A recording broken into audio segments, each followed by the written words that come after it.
ओम शांति। आज 19 अगस्त 2022 की साकार रूप में चले गए प्यारे बाबा की मधुर महावाक्य सुनते हैं। प्यारे बाबा बोले, मीठे बच्चे, अभी तुम्हें सारे विश्व के आदि मध्य अंत की रोशनी मिली है। तुम ज्ञान को बुद्धि में रख सदा हर्षित रहो। प्रश्न है, अभी तुम बच्चों की बहुत ज़बरदस्त तकदीर बन रही है। कौन सी और कैसे? उत्तर है, अभी तुम श्रीमत पर चल 21 जन्मों के लिए बाप से बेहद का वर्षा ले रहे हो। श्रीमत पर तुम्हारी सब मनोकामनाएं पूरी हो रही हैं। यह तुम्हारी ज़बरदस्त तकदीर है। तुम 84 जन्म लेने वाले बच्चे ही चक्र लगाकर अभी ब्राह्मण बने हो, फिर देवता बनेंगे। ऊंची तकदीर तब बनती है जब बुद्धियुक्त बल और ज्ञान बल से माया रावण पर जीत पाते हो। तुम्हारी बुद्धि में है कि हम बाप के पास आए हैं अपनी तकदीर बनाने, अर्थात लक्ष्मी नारायण पद पाने। गीत बजा है, तकदीर जगाकर आई हूँ। ओम शांति। ये भगवान की पाठशाला है। यहाँ है ही भगवानुवाच बच्चों प्रति। गीत की पहली लाइन है, तकदीर जगाकर आई हूँ। इस ईश्वरीय पाठशाला व बेहद का पाठशाला में भगवान तो एक को ही कहा जाता है। भगवान अनेक नहीं होते, सभी आत्माओं का बाप एक है। अब एक बाप और अनेक बच्चों का यह है संगठन व मेला। ज्ञान का सागर और ज्ञान नदियाँ। पानी के सागर को ज्ञान सागर नहीं कहेंगे। ज्ञान सागर से ये ज्ञान नदियाँ निकलती हैं। उनका यह मेला है, वो है भक्ति, ये है ज्ञान। ज्ञान को कहा जाता है ब्रह्मा का दिन, सतयुग त्रेता, और भक्ति है रात, द्वापर कलयुग। सतयुग त्रेता में है ही सद्गति, सुखधाम में जाना होता है। सद्गति तो एक बाप ही करेंगे, वो है सद्गति दाता। तुम्हारी अब सद्गति हो रही है, अर्थात पतित से पावन बन रहे हो। राजयोग सीख तमो प्रधान से सतु प्रधान बन रहे हो। सतु प्रधान बनेंगे तभी स्वर्ग में जाएंगे। फिर सतु प्रधान से तमो प्रधान में तुम कैसे आते हो? यह चक्र है ना। भारत स्वर्ग था, उसमें लक्ष्मी नारायण का राज्य था। अभी तक भी मंदिर आदि बनाते रहते हैं। सतयुग में ये थे जरूर, अभी तो कलयुग है। सतयुग में यथा महाराजा महारानी तथा प्रजा पावन थे। लक्ष्मी नारायण को महाराजा महारानी कहा जाता है। बचपन में वो महाराज कुमार श्री कृष्ण और महाराज कुमारी राधे थी। आज कहते हैं कृष्ण जन्माष्टमी है। अब अष्टमी क्यों कहा है? शास्त्र का भी जो सार है वह तुमको समझाया जाता है। चित्र में भी दिखाते हैं, विष्णु की नाभि से ब्रह्मा निकला। ऐसे नहीं विष्णु बैठ ब्रह्मा द्वारा शास्त्र का सार समझाते हैं, नहीं। परम पिता परमात्मा शिव परम धाम से आकर ब्रह्मा तन का आधार ले तुमको यह राज समझाते हैं। मनुष्य इतनी मेहनत करते हैं, भक्ति करते हैं, मिलता कुछ भी नहीं है। इसलिए भगवान कहते हैं, जब भक्ति पूरी होती है तब फिर मैं आता हूँ, क्योंकि तुम्हारी पूरी दुर्गति हो जाती है। सतयुग त्रेता में तो तुम अपना राज्य भाग्य पाते हो, सूर्यवंशी चंद्रवंशी, फिर तुम गिरते जाते हो। यह सब बुद्धि में याद रखना है। तुम बच्चों को अब सारे विश्व के आदि मध्य अंत की रोशनी मिली है और कोई की बुद्धि में यह रोशनी नहीं है। तुम जानते हो सबसे ऊपर है शिव बाबा, पीछे सूक्ष्म बतन में ब्रह्मा विष्णु शंकर, स्थूल बतन में है यह मनुष्य सृष्टि। मनुष्य सृष्टि में भी पहले पहले जगदम्बा जगत पिता नाम गाया हुआ है। सूक्ष्म बतन में श्री ब्रह्मा ही दिखाते हैं। उनको कहेंगे ब्रह्मा देवताय नमः, विष्णु देवताय नमः। यहाँ जो यह ब्रह्मा सरस्वती है, ये कौन है? ब्रह्मा की बहुत महिमा है। ब्रह्मा की बेटी तो तुम भी हो। प्रजापिता तो जरूर यहाँ होगा, सूक्ष्म बतन में तो नहीं होगा। बाप को प्रजापिता द्वारा ही ज्ञान देना है। विष्णु को व शंकर को ज्ञान सागर नहीं कहा जाता है। बाप को तो श्री श्री कहा जाता है। वह है श्रेष्ठ ऊँचे ते ऊँच भगवान। वो फिर रचना रचते हैं श्री राधे श्री कृष्ण। वह स्वयंवर बाद बनते हैं महाराजा श्री नारायण और महारानी श्री लक्ष्मी। सतयुग में उन्हों का राज्य चलता है। त्रेता में है राम सीता का राज्य। स्वर्ग सतयुग को कहा जाता है। फिर 2 कला कम हो जाती है। 16 कला से 14 कला में आ गए। फिर द्वापर से भक्ति मार्ग शुरू होता है। अभी बाप कहते हैं तुम बच्चों को मैं सदगति में ले जाता हूँ। भारत पावन था, फिर पतित किसने बनाया? रावण ने। इसलिए मुझे ही कल्प कल्प आना पड़ता है। पतितों को आकर पावन बनाना पड़ता है। तुम यहाँ आए हो तकदीर बनाने, अर्थात विश्व का मालिक बनने। बाप समझाते ये बुद्धि में रखो, तुम ही सो देवी देवता थे, अब ब्राह्मण बने हो फिर देवता बनेंगे। ये बाजुली है, पहले पहले है चोटी, उसके ऊपर में है शिव बाबा। फिर ये ब्राह्मणों की रचना रची, एडाप्ट किया। जैसे बाप बच्चों का पिता है, वो हुए हद के पिता, ये है बेहद का। प्रजापिता ब्रह्मा को ग्रेट ग्रेट ग्रैंडफादर कहा जाता है। इस संगम पर उनकी महिमा है, जबकि शिव बाबा आकर एडाप्ट करते हैं ब्रह्मा सरस्वती और तुम बच्चों को। अभी फिर तुमको पावन बना रहे हैं। तुम जानते हो हम बाप से फिर से वर्षा लेने आए हैं, कल्प कल्प लेते आए हैं।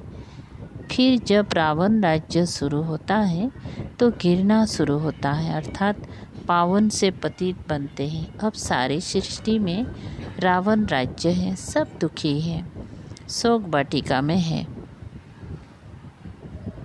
सतयुग में तो दुख की बात ही नहीं होती। आज है श्री कृष्ण जन्माष्टमी। कहते हैं देवकी को 8वां नंबर बच्चा श्री कृष्ण पैदा हुआ। अब 8वां नंबर कृष्ण जन्म लेगा क्या? कृष्ण का जन्म तो होता है सतयुग में। वह वैकुंठ का प्रिंस, वह वैकुंठ का फर्स्ट प्रिंस है। उन्हें फिर द्वापर में ले गए तो ये गफड़ा हुआ ना। अब तुम बच्चे जानते हो, अभी वो आत्मा अंतिम जन्म में पड़ रही है। सतयुग में कृष्ण के माँ बाप को 8 बच्चे तो होते नहीं हैं। ये शास्त्र भी ड्रामा अनुसार सब पहले से ही बने हुए हैं। अब बाप सभी शास्त्र का सार समझाते हैं। भगवानवाच तुमको ये ज्ञान सुनाते हैं। इसमें गीत व श्लोक आदि की बात नहीं है, ये तो पढ़ाई है। बाकी ये शास्त्र आदि सब भक्ति मार्ग की सामग्री है। भक्ति शुरू होने से ही पहले पहले शिव बाबा का सोमनाथ मंदिर बनाते हैं। पहले पहले होती है शिव बाबा की अव्यभिचारी भक्ति, और ये है शिव बाबा का अव्यभिचारी ज्ञान, जिससे तुम पावन बनते हो। भक्ति के बाद बैराग गाया जाता है। तुमको इस सारी पुरानी सृष्टि से बैराग है। पुरानी सृष्टि जरूर विनाश हो, तब फिर नई स्थापना हो। ये वही महाभारत लड़ाई है जो कल्प पहले भी हुई थी। मुसल आदि नेचुरल कैलेमिटी जो हुई थी वो फिर होनी है। देवताएं कभी पति दुनिया पर पैर नहीं रखते हैं। महालक्ष्मी का आवाहन करते हैं, हर बरस उनसे धन मांगते हैं। लक्ष्मी नारायण दोनों इकट्ठे हैं। महालक्ष्मी को 4 भुजा दिखाते हैं। दीपमाला पर उनकी पूजा करते हैं। हर बरस भारतवासी भीख मांगते हैं। इस समय है प्रजापिता आदिदेव और जगदम्बा आदि देवी। अभी श्रीमत पर तुम्हारी सब मनोकामनाएं पूर्ण होती हैं।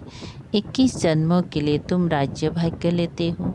ये ब्रह्मा है साकारी पिता और शिव बाबा है निराकारी पिता। वर्षा तुमको उनसे मिलना है, वो है स्वर्ग का रचयिता। तुम 21 जन्मों के लिए वर्षा पा रहे हो। कितना ज़बरदस्त तकदीर है ये भी जानते हो। आएंगी यहाँ वही जिन्होंने 84 जन्मों का चक्र लगाया है, वही आकर ब्राह्मण बनेंगे। ब्राह्मण ही फिर देवता बनेंगे।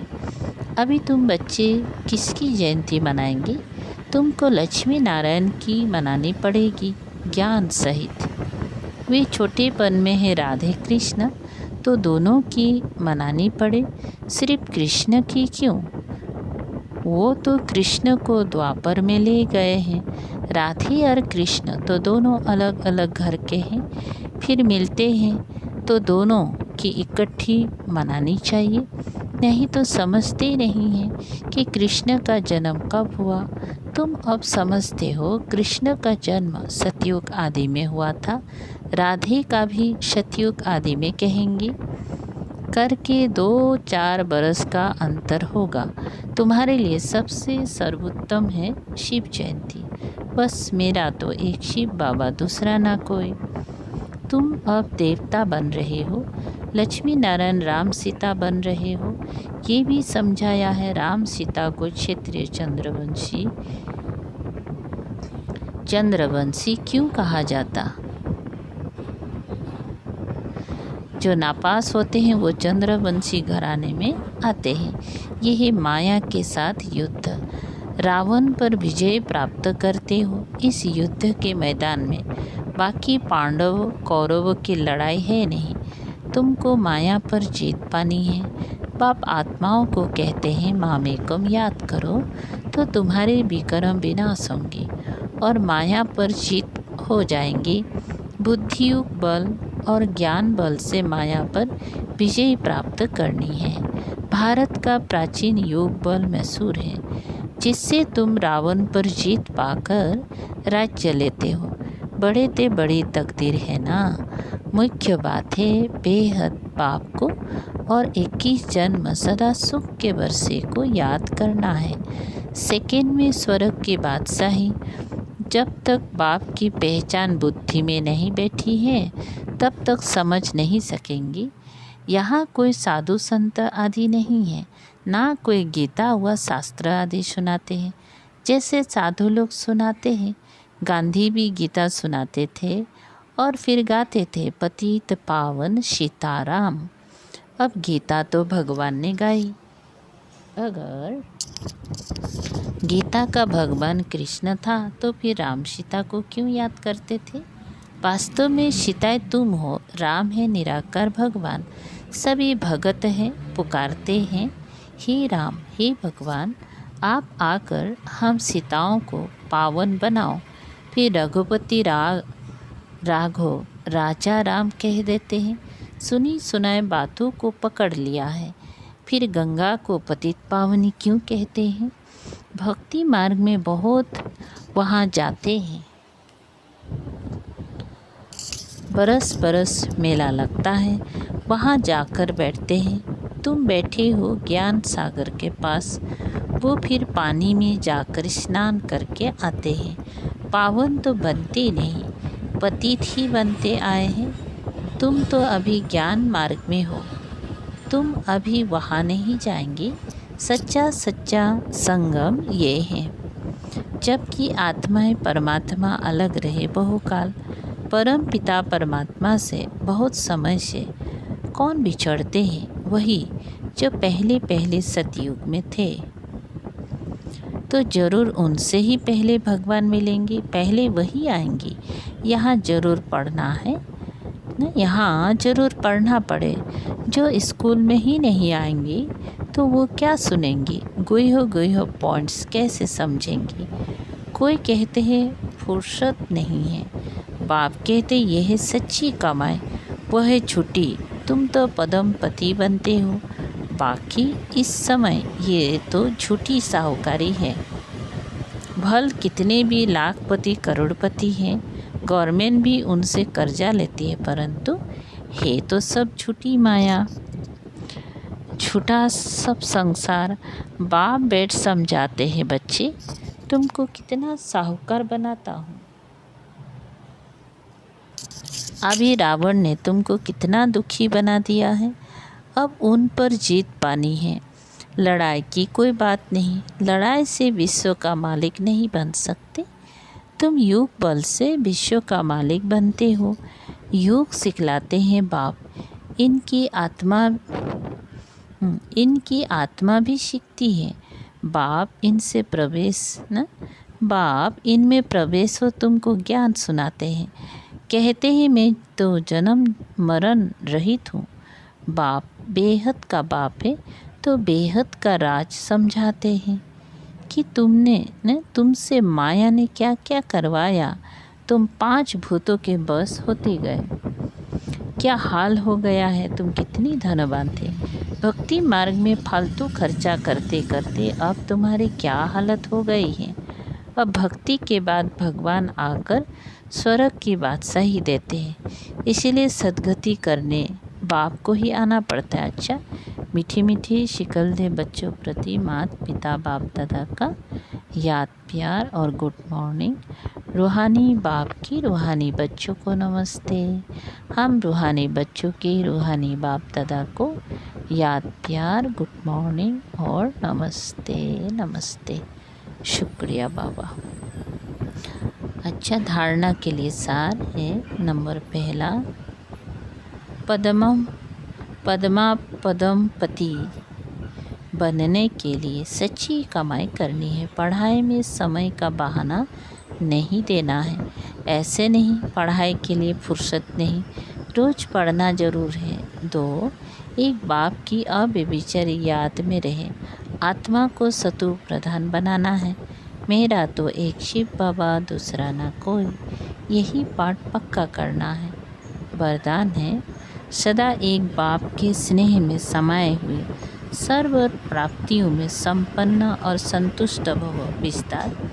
जो बच्चे सदा एक बाप के स्नेह में समाये हुए हैं, बाप उनसे जुदा नहीं और वे बाप से जुदा नहीं, हर समय बाप के स्नेह के रिटर्न में सर्व प्राप्तियों से संपन्न और संतुष्ट रहते हैं। इसलिए उन्हें और